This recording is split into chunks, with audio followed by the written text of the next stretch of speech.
கம்பீர் உடனடியா புட்டி பிடிக்கலாம் தூக்கிட்டு ஊர பக்கம் பார்த்து போறது தான் நல்லதுன்னு பல பேர் பேசிக்கிறாங்க. டிரான்சிஷனுங்கிறது இன்னெவிட்டபிளான ஒரு விஷயம். எந்த ஸ்போர்ட்ஸை எடுத்தாலும் ஒரு எஸ்டாப்ளிஷ்டான பிளேயர்ஸு போகும்போது அந்த இடத்துல ஒரு வேக்கம், அதாவது ஒரு தலைவன் தேவை. அந்த இடத்தை நான் ஏற்படுத்துக்கு நான் வர்றேன். இடவெட்டு இருக்கு, அதனால நான் வந்து அரசியலுக்கு வரேன்னு சொன்னாப்புல. அது மாதிரி யாராவது உள்ளே வந்து காலை ஊனி நிற்கணும். அப்போ தான் வந்து அந்த டிரான்சிஷன் ஃப்ரூட்ஃபுல்லாக இருக்கும். அப்படி இல்லைன்னா நாரி போயிடும். அந்த நிலமையில தான் இருக்கிறாப்புல கௌதம் கம்பீர்.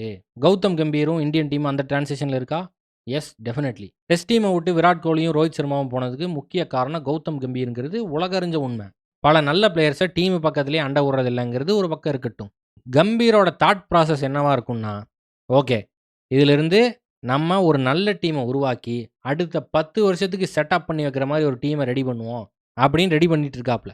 கம்பீர் செலக்ட் பண்ண பிளேயர்ஸு ஒரு 5 வருஷத்துக்கு அப்புறம் ரணக்கொடூரமான பிளேயர்ஸ் ஆகலாம், அது வேற கதை. ஆனால் இப்போ ரிசல்ட்ஸ்னு ஒன்று இருக்குல்ல, இந்தியாவில் 2 டெஸ்ட் சீரீஸு ஒயிட் வாஷ், இதெல்லாம் வந்து மானக்கேடு. இதுக்கு முன்னாடி விராட் கோலி இருந்த டைமில் வேற மாதிரி இருந்துச்சு.